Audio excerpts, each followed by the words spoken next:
I have this student in my classroom who comes to class every day. He's super tired. He puts his head down. Students can't put their heads down in class. If a principal walks past, I'll get in trouble. So I have to write this student up. And I write the student up 3 times, and the student has to go to in-school suspension. After that, he has to be suspended. Whole time, the kids' parents work like an overnight shift. So he's responsible for like his brothers and sisters, or they live in a house with like different. Welcome to Diversity Dish, where we're dishing on everything diversity, equity, inclusion, and justice related. My name is Sedruola Maruska, and we're bridging the gap between what needs to be said and what needs to be heard. Those individual experiences that are often ignored or simply dismissed.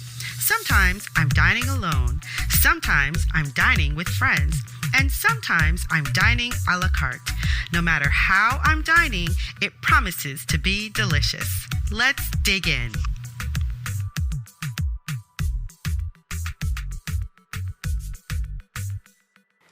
Monsanto has worked in advocacy, public policy, and community organizing for 15 years, where she has been responsible for implementing evidence-based strategies to create environmental change through public policy. She currently serves as the Director of Organizing Strategy in Houston for Leadership for Educational Equity. In the past, she has spearheaded advocacy campaigns for organizations including the Illinois Department of Public Health, American Heart Association, Texans Standing Tall, and Texas State Alliance of YMCAs. Arshel wrote this book because she is passionate about creating meaningful change through public policy. When Arshel is not working, you can find her binging on reality shows, searching for the perfect cupcake, or complaining about exercising. Welcome back to Diversity Dish.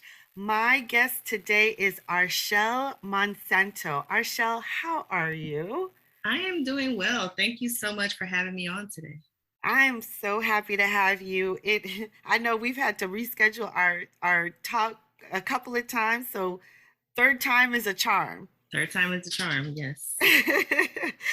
So I always like to start off my conversations with, what is it that you are most passionate about right now? So today I am most passionate about being the best parent that I can be. And that means advocating for my son. He's 5 years old. We just sent him to basketball camp. He's come home just like extremely tired, and I love it. But in my passion for him, it's also a passion for all Black boys and just making sure they receive like the equitable education that they deserve so they can grow up and become productive citizens and do whatever they want to do in the world. Yes, absolutely. I know that feeling. I have a son too. He's 15, gonna be 16. And that's all I want for him. I want him to be able to grow up in this world and do what he wants to do and do it equitably and comfortably without a lot of things weighing down on him, oppression, right? Yeah.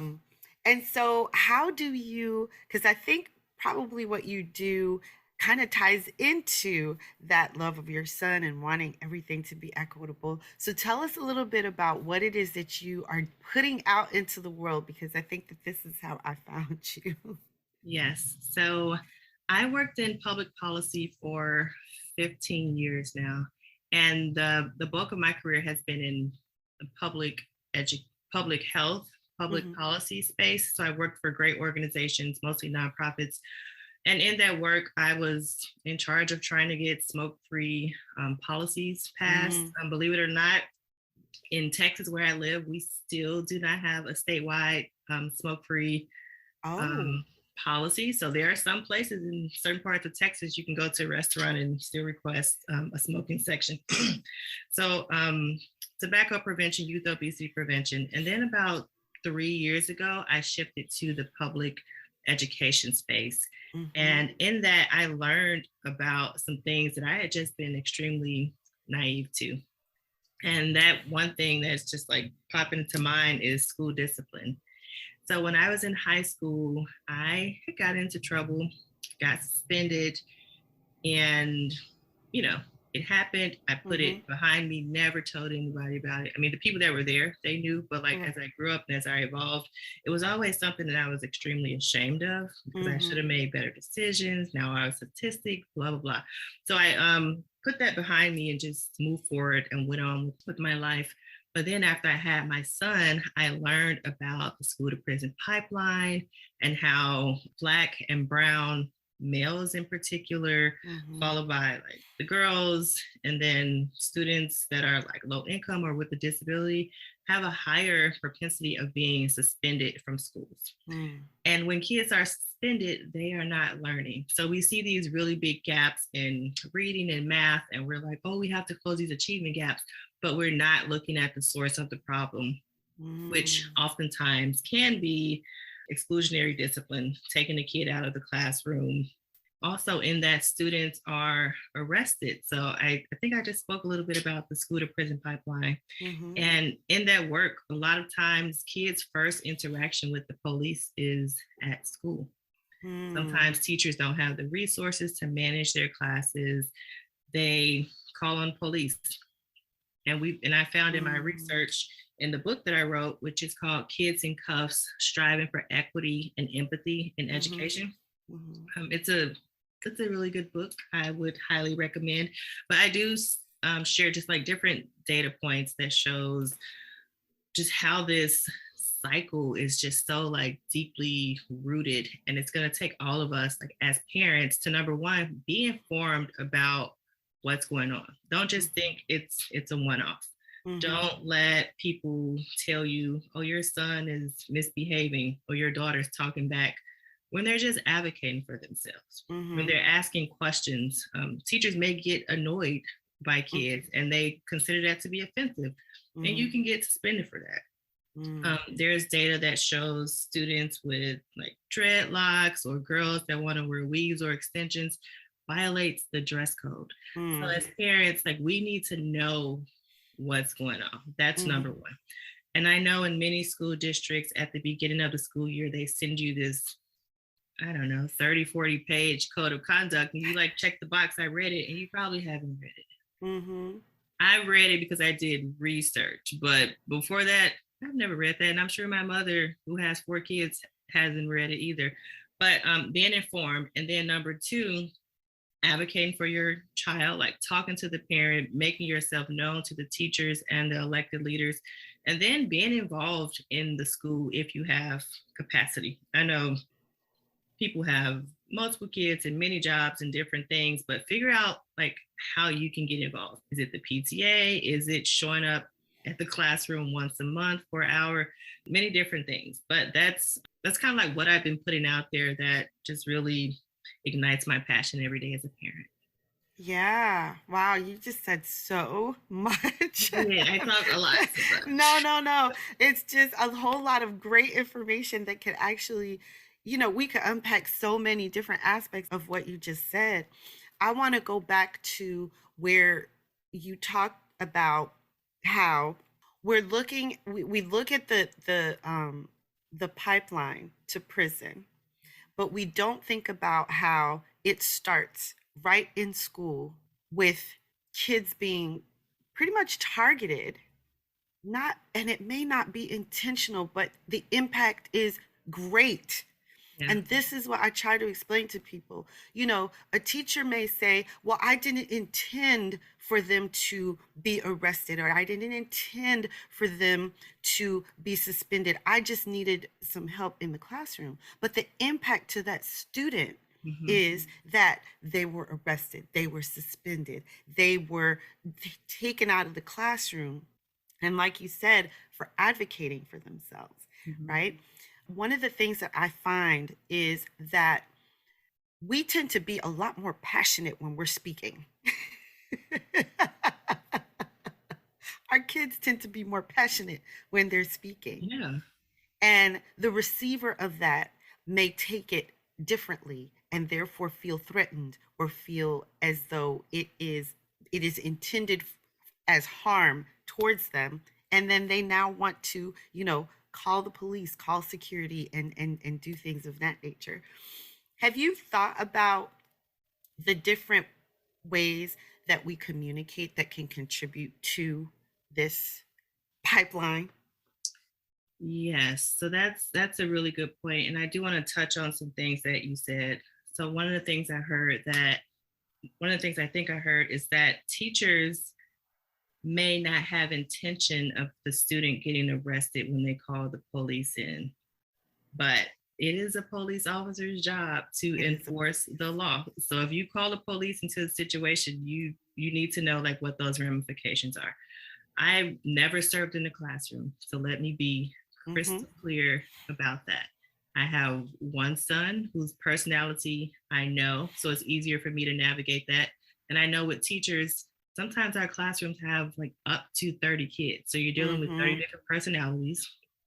And yeah, it's not fair for one student to distract from the classroom and take away education time from the other kids. Sometimes kids aren't advocating for themselves. Sometimes they're just being kids, just doing like silly stuff. I was the class clown, so I always had like a wisecrack or something to make people laugh. So like to your question around language, I think it goes back to teachers having implicit bias training. Because another word that you mentioned is that like if like one of our kids, they're talking, they're being loud, and the teacher feels threatened. Why do you feel threatened by a tone of voice?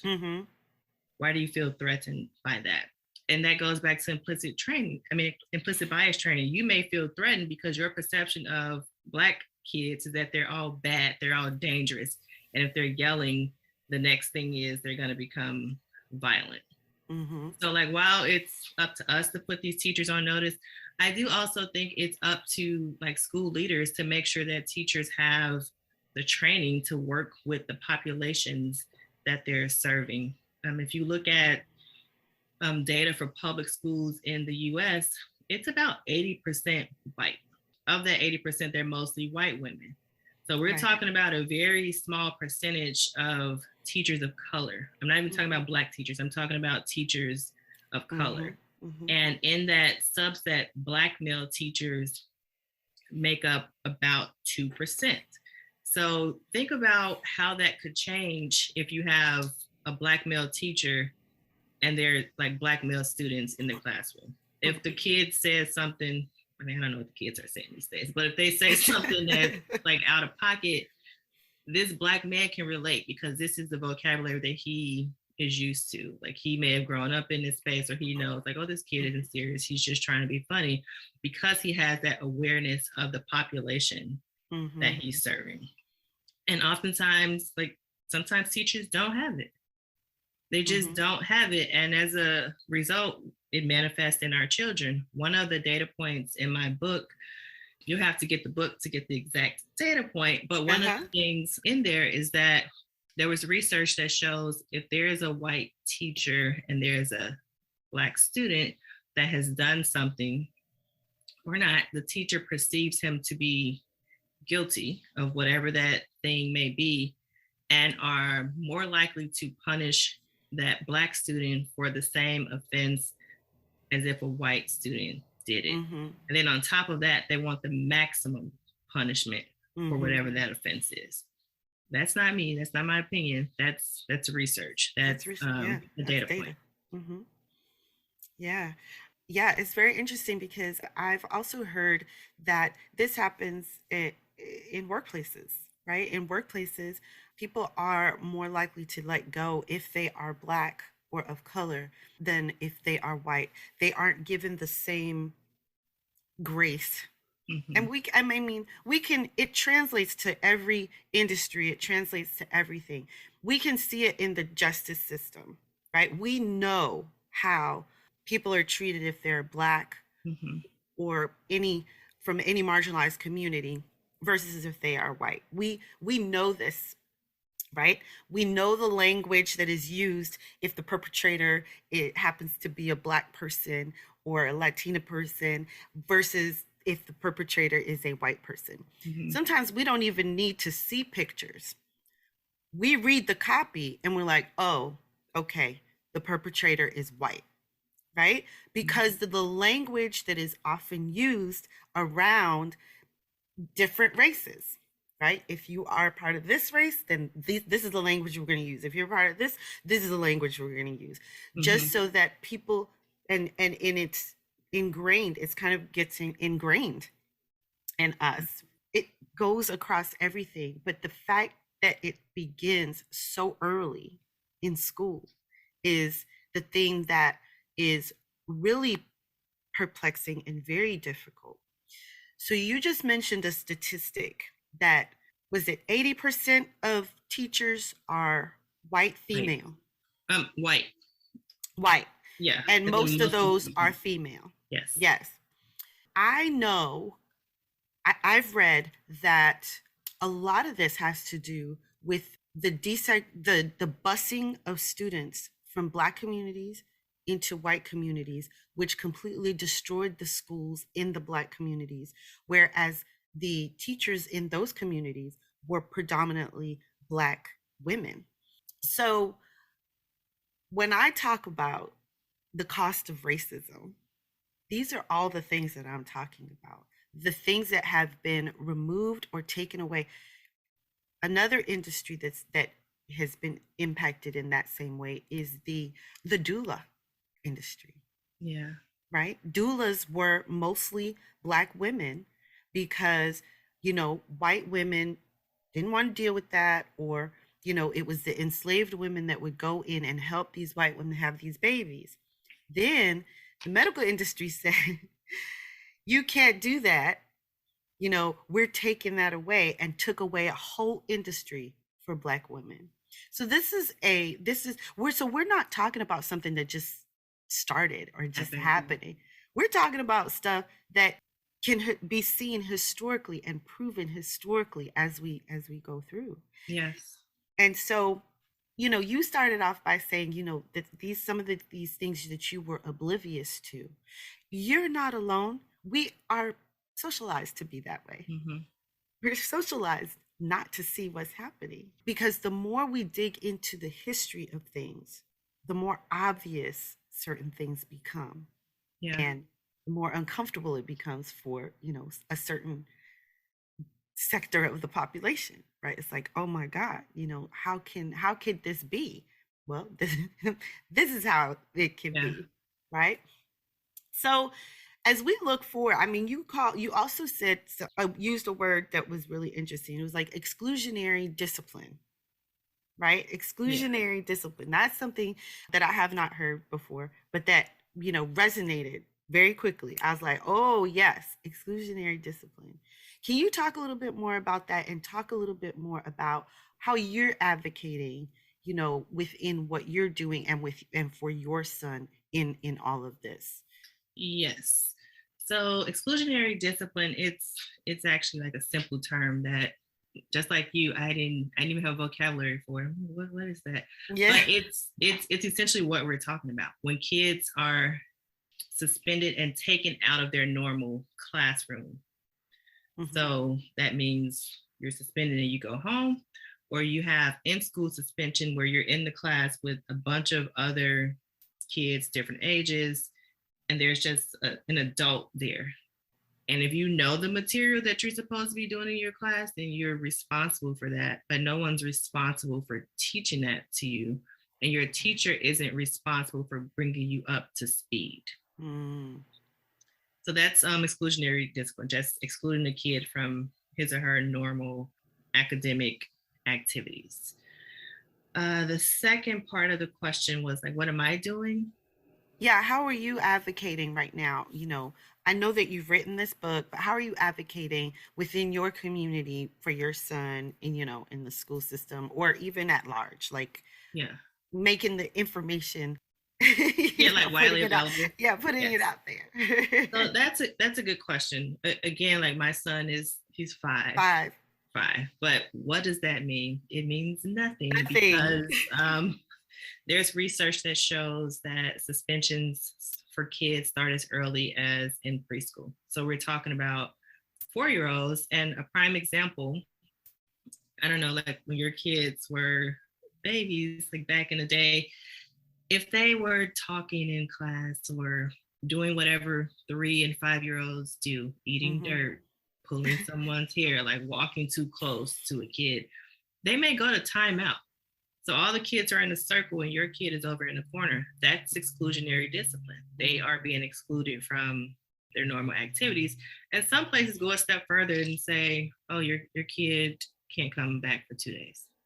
Mm-hmm. So there is no paper trail on it, but your kid is definitely being excluded. So definitely being suspended. And what I do, I actually have a really cool job where I get to work with educators. So they're in the classroom or they're former educators, and we get to teach them how to be community organizers. So I'm their coach. So we work together in making noise in the community and elevating parent and teacher and student voice. So I can walk into any elected official's office and say, oh, this is the date I worked in public policy for 15 years. Okay. But like as a parent or having the teacher say, I have this student in my classroom who comes to class every day. He's super tired. He puts his head down. Students can't put their heads down in class. If a principal walks past, I'll get in trouble. So I have to write this student up. And I write the student up 3 times, and the student has to go to in-school suspension. After that, he has to be suspended. Whole time, the kid's parents work like an overnight shift. So he's responsible for like his brothers and sisters, or they live in a house with like different families. And sometimes the kid just can't get enough sleep, or the kid actually has a medical condition that's undiagnosed and he's hungry. Like so many other things, right? We just look at, we call it, when you think about a tree, like we just look at the leaves of it. So the symptoms of what's happening, but we're not looking at the roots, like what's underneath here that's causing the one thing. So like with that example, a teacher gets to say that to a school board member. And the school board, they're responsible for modifying the code of conduct. They're responsible for passing the budget where, okay, these kids need more counselors. These kids need social workers. We need to do breakfast in the classroom. We need to make sure that kids that qualify for free and reduced lunch get to take a meal home at night. Because oftentimes the kids that eat on Friday, sometimes they don't get another meal until Monday when school starts. And all of those like little things that people overlook, or I mean, if it's a teacher, would he or she know like what's happening in the lives of like 30 kids or 20 kids?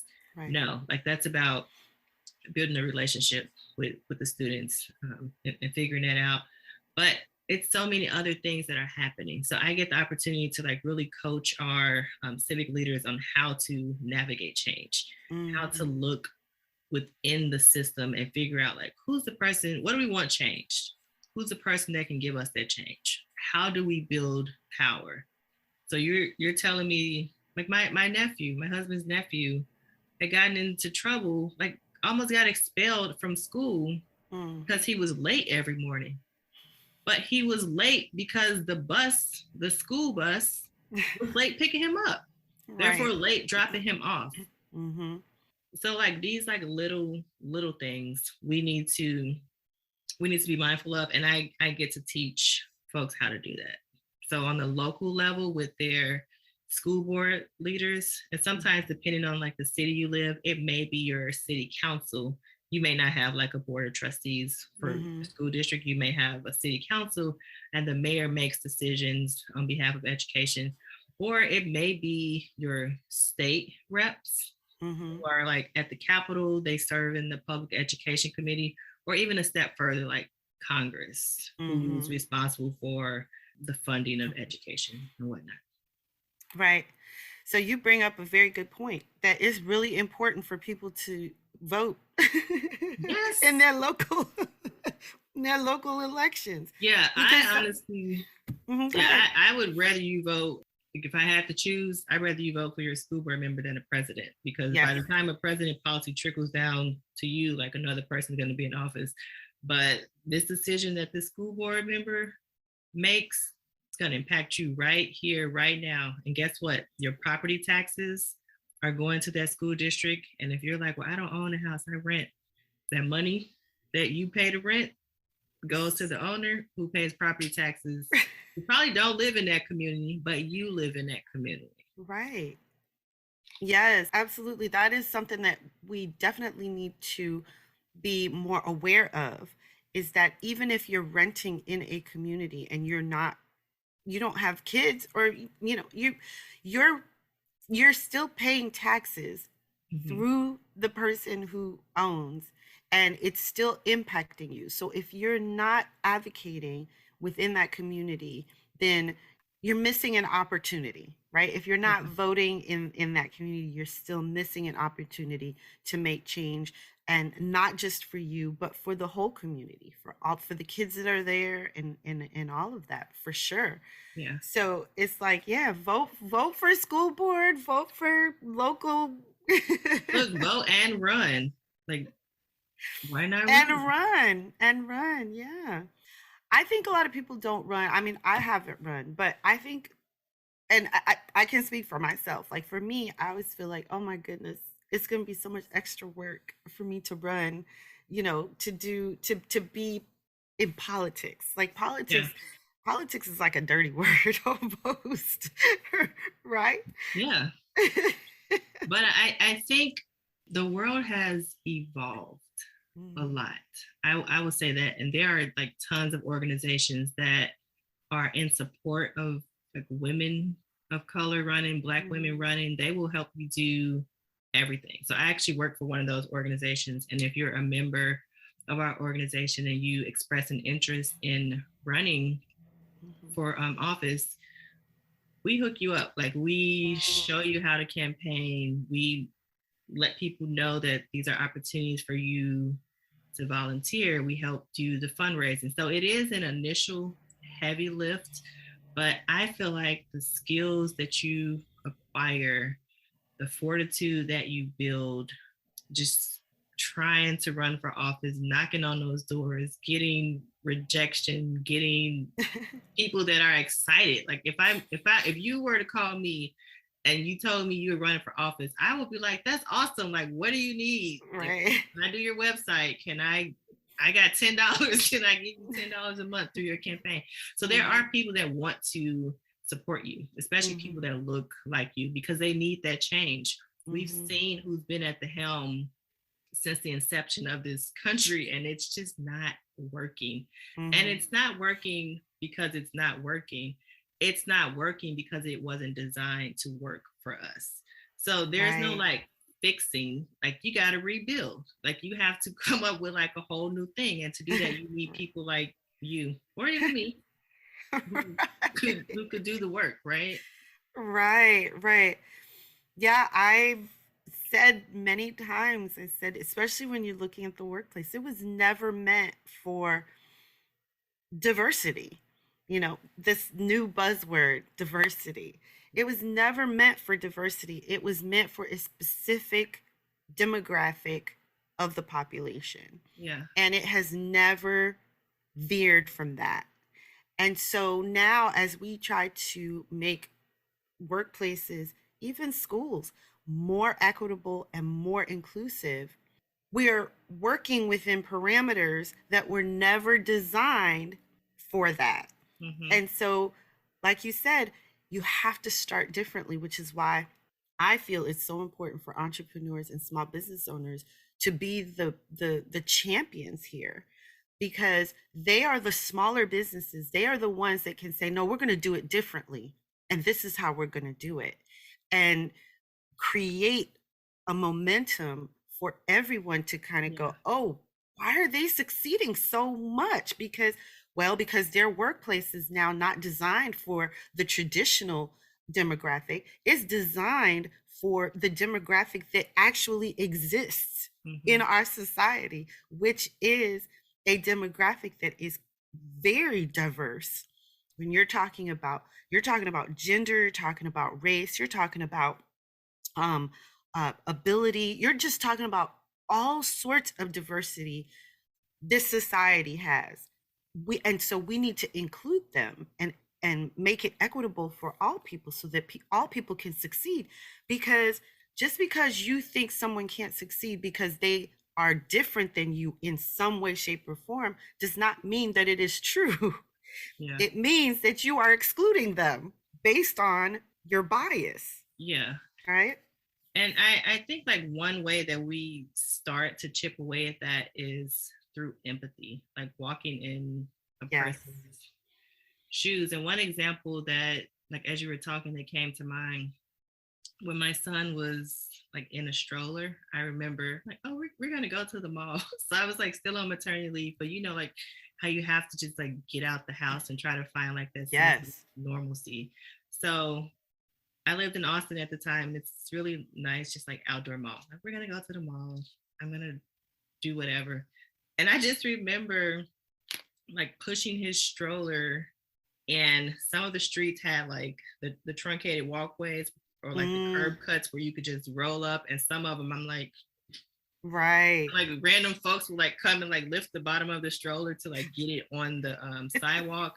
And I try to go in like stores, and some of the big department stores had the ADA doors. You could just like press the button and roll in. Some of them didn't. I get into another store, like they didn't have an elevator. I'm like, what? Like the escalator wasn't working. I'm like, I need to get to the second floor.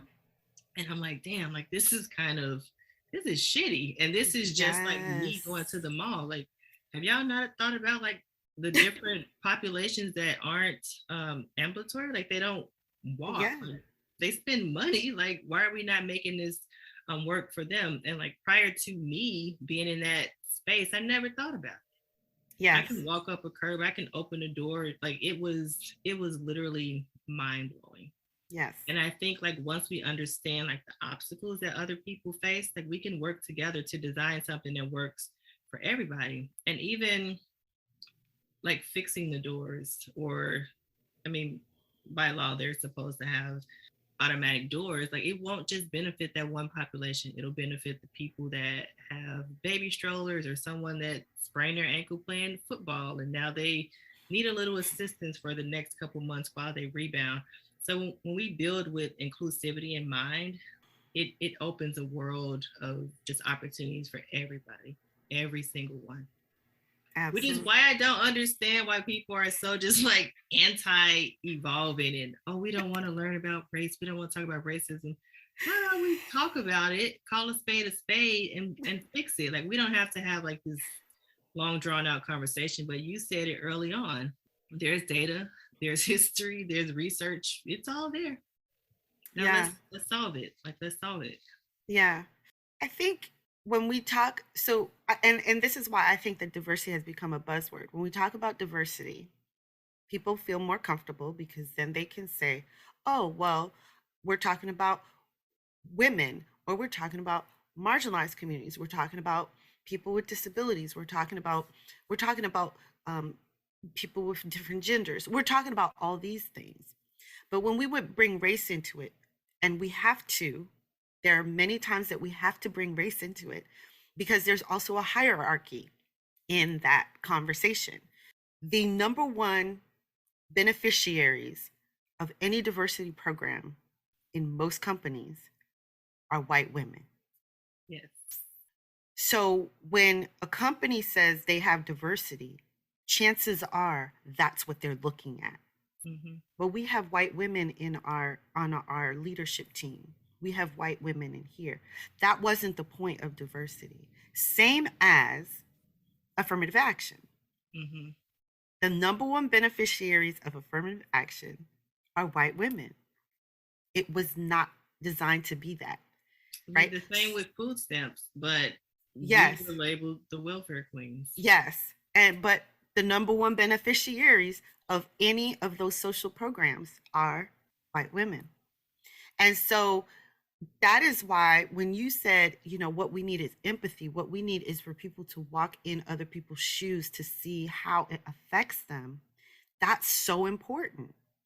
When I say we need to look at the history and unravel the history and see how the string that we're pulling on now in this year, right now, reaches back through history to what happened at whatever other time back then, because they're all there. right? But it's so important for people to understand that. And it's important that people also understand that the reason that it's important to bring race into the conversation is because there's a hierarchy of race. If the whiter you are, the righter you are, the more things benefit you. Mm-hmm. The darker you are, the wronger you are, and the more things oppress you. So it could be that you think you're high in diversity. Now, I'm not into colorism. However, this hierarchy of color means that if you are constantly looking for a certain type, right? So let's say, we know white is right. Now we have white women. Now we have white looking Hispanic women, Mm-hmm. right? This is how it works, right? This is how racism, this is how race has worked historically to separate us all. And that is what people need to kind of understand, right? Just Yeah. don't seem to put it all together. It's like it was created for that very reason, to separate people and for people to also self-separate. Yeah. Yeah. People like chaos and like everything. I think you can see my book Cast in the background, like everything you named. Mm-hmm. Dr. Wilkerson talks about it in her book. So you're Yes, spot that on. is that book is on my list, Cast. I definitely want to read that book soon because I know I understand what she's the title Cast, and so I'm like I need to dig into it a little bit more. Yeah. But really, if we're walking this in this world, we're seeing it all the time, right? Yeah. So if And we go we see back it to early too. very early, right? So if we go back to education, like you said, it's so important for educators to get the training that they need in order to confront, which is really what is necessary, right? In order to confront their own biases. Mm-hmm. And what I'm thinking and what I'm finding is it's very hard for people to do that in a group setting because Think so? I think so because it's embarrassing. I think that there's embarrassment, there's shame, there's guilt in that. And I think that when you're in a group setting, you don't want to be that vulnerable, right? You don't want to be that exposed.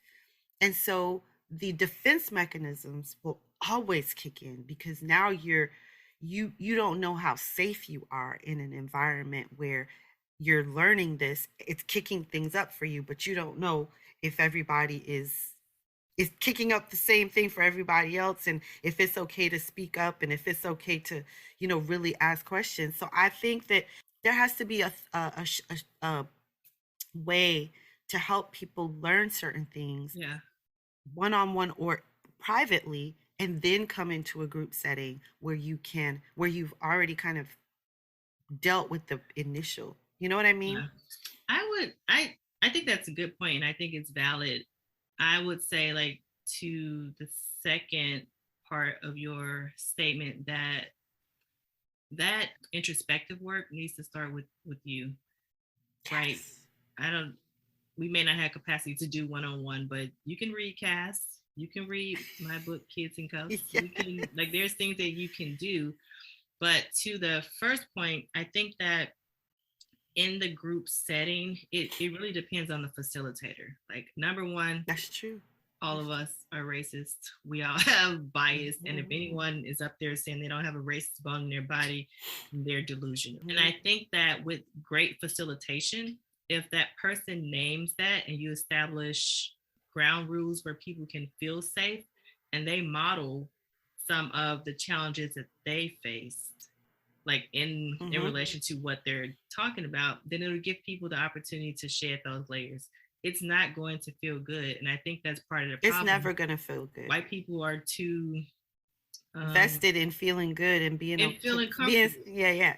Yeah, feeling comfortable. And I think what's funny about that, so like having a 5-year old, this kid will just like fart like all the time in the most like inappropriate places, and I'm just like, why are you doing that? It's so disgusting. He's like laughing hysterically. Like he don't give a damn about our comfort, our decorum.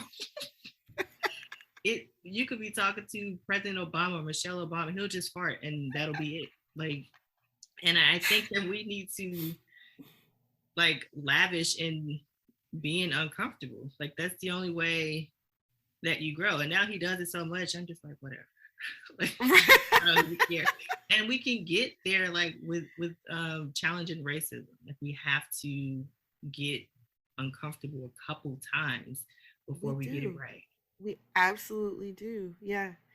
And because, it's like anything. I say all the time, when you start working out, the first time you work out is so uncomfortable. The next day you're like so sore. Like I remember my son and I do boxing together.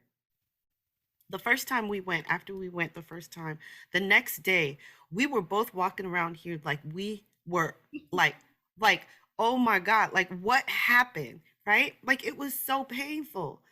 But then 2 days later, we went back because we knew we had to go back in order for our muscles to get used to it and Mhm.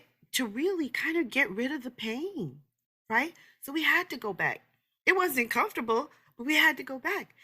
We didn't have the same pain afterward, Yeah. but you can still feel the growth, right? So you have to get uncomfortable for anything that is worth doing. You have to get uncomfortable before you can get a little comfortable. And then when you're comfortable, you got to stretch out. You got to keep stretching. You got to Mhm. keep stretching those muscles. You got to keep, because if you don't, what happens? You stop for 3 months, 6 months, then you come back, then all of a sudden it's Same all thing happens. uncomfortable. Yeah. And I think like even in your example, I know that like crazy workout folks, like once they get their groove, then they start like recruiting friends. Like, oh, you gotta come to the gym with me. Right. Right. I But know. like you bring people like into your passion, and then now it's not just you and your son, it's like five other people. Right. And like that's how we grow. Like that's how we evolve. Right. And then you wonder, well, how can I talk to other people about it? Well, you're going to get so comfortable about it. It's going to come up when it's supposed to come up, Mm-hmm. right? And it's going to seem really natural to you. So, what we're talking about is normalizing the conversation, Mm-hmm. normalizing the thought patterns that you are able to correlate things, normalizing that, and then sharing it. And it's the same with schools and the equitable treatment of students. You have to deal with yourself Mm-hmm. and then normalize not using those knee jerk biases, Yes. but thinking through those biases to get to a more equitable solution. Mm-hmm. So, Jason did the same thing last week that Rashawn did this week. What happened to Jason last week that's what should happen to Rashawn this week. Not, oh well, Jason, you know, no parsing, no new, no, oh, because this, because that. No, if we're being equitable, what happens here needs to happen here, Mm-hmm. right? So if Jason was let off with a warning, Rashawn should be left off out with a warning as well. We shouldn't be escalating Rashawn to be calling police and talking about, well, I was scared. That's a bias that just takes over, and we need to stop Yeah. that. We need to stop it in its tracks. And the only one who can do that is each one of us individuals. Yeah. And at this point, I don't even know if it's a bias. I think it's just a lie. Like it's just like you said, a knee jerk reaction. It's a Like knee jerk I felt reaction. threatened. Right. It's a knee jerk reaction based on a bias Mm-hmm. that has been ingrained based on the media, because the media is the number one place where we get our information and where we build our biases. We Yeah. want to think that it's, whenever I do bias training, people want to say, oh, well, family.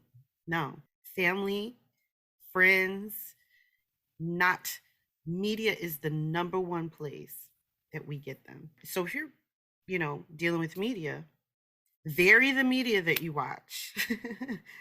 Advocate for different things within the media. There's so many ways to advocate for change that do not require you don't even need to run for office, right? Although Mhm. we were talking about running for office, but there's so many ways to advocate for change that don't require you to run for office, that don't require you to be out in the streets, protesting, that don't Yeah. require you to do things that you feel you're not equipped for.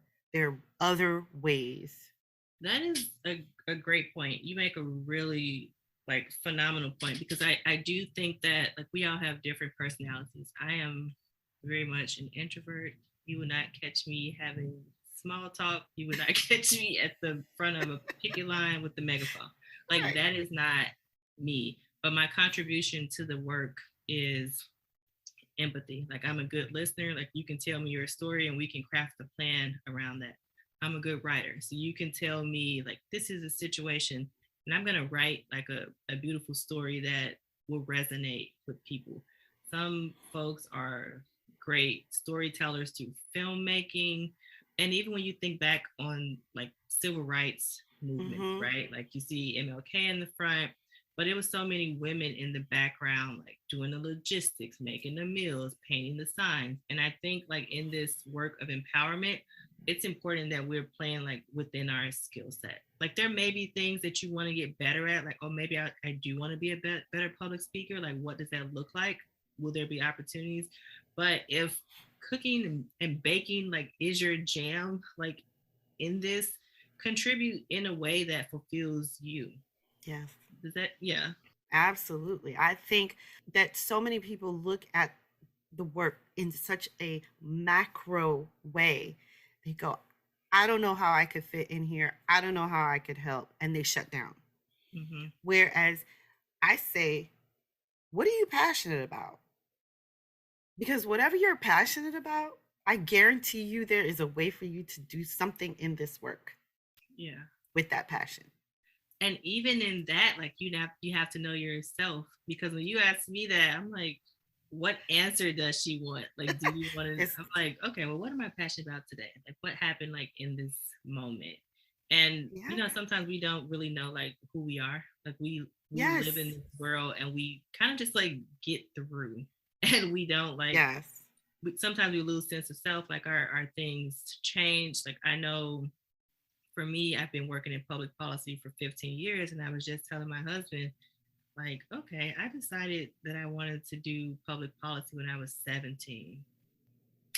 I'm about to be 38. Like, is this still what I want to do? Like, does 17-year-old Arshel like still dictate the things that I'm doing like right now in this space? So that goes back to just like self-care and being Mm-hmm. able to like feed yourself because you can't pour from an empty cup. I can't Mm. like show up and say I'm passionate about kids and I'm passionate about this when I don't even know that, you know? Mm-hmm. Yeah, absolutely. And the self-development, the self reflection, the digging into self is so important. And like, you said, that's what's going to allow you to be able to have the language, to allow you to be able to um, have the capacity or maybe even the confidence now to go out and share what you've learned. And then you can say, well, I'm really passionate. It could be art, music.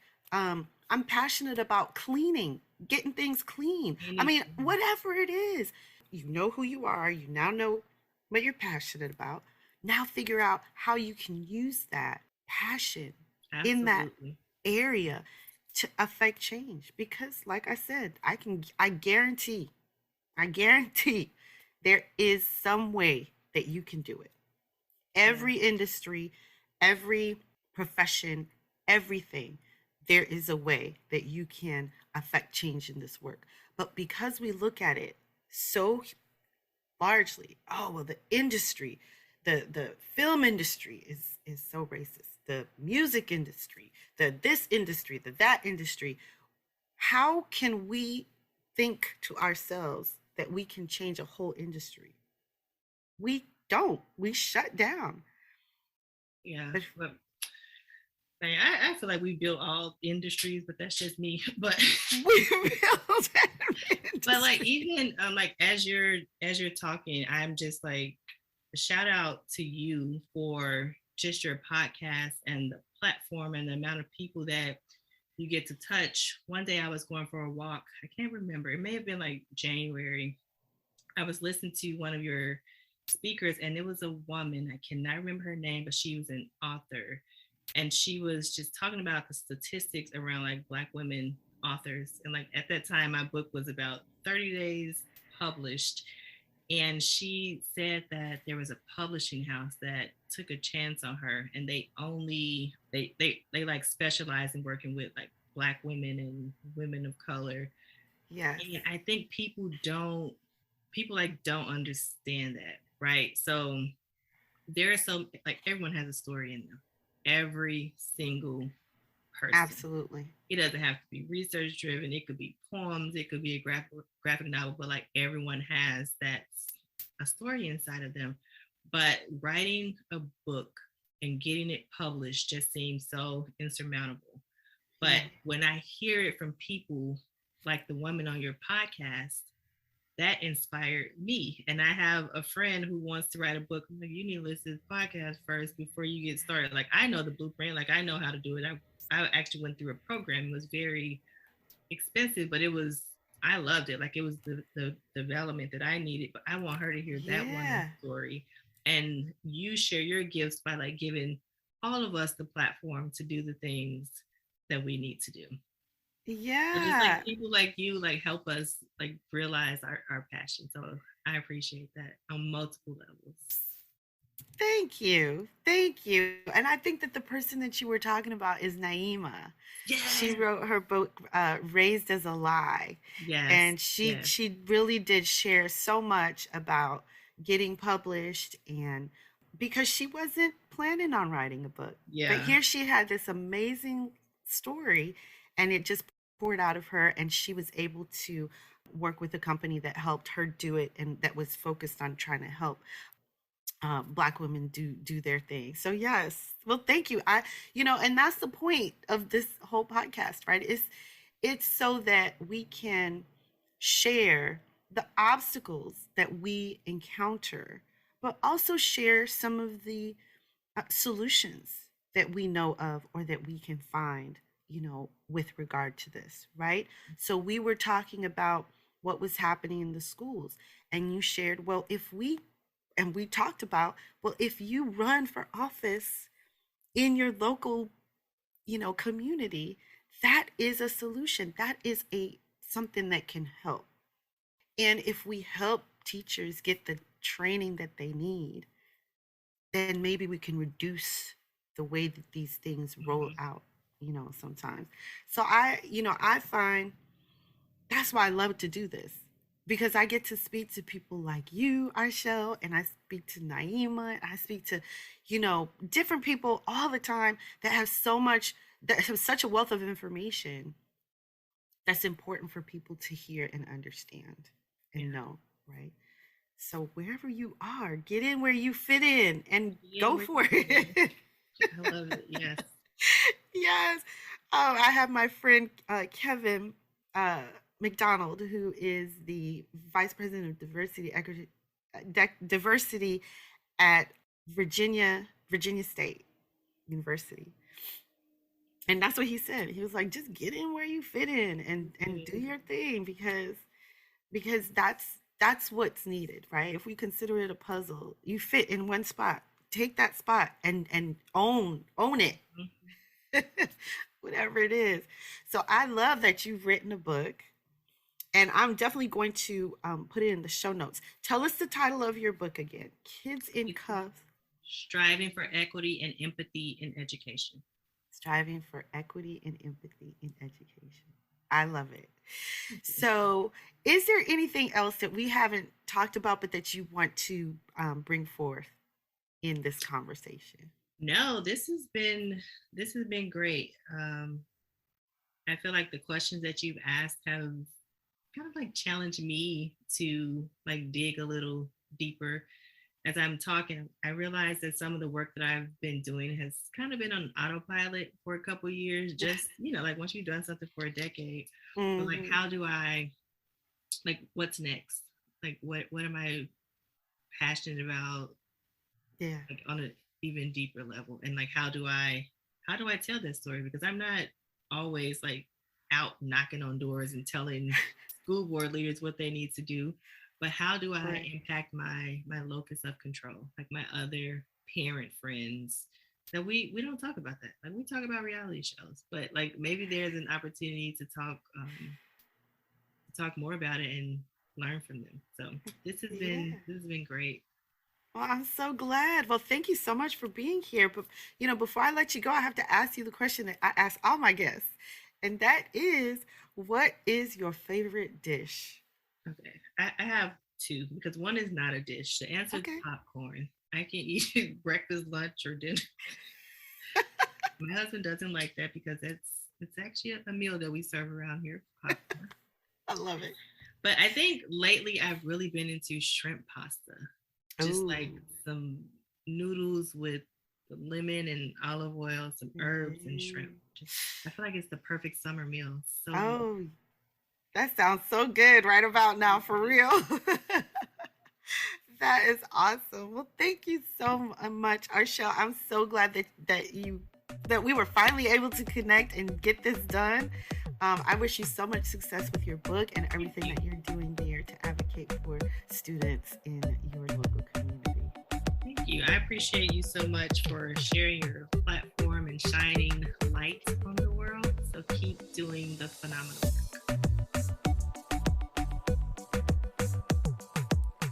Hey, did you enjoy that episode? If so, please leave a review. It would mean the world, but only if it's a good one and you really did enjoy it.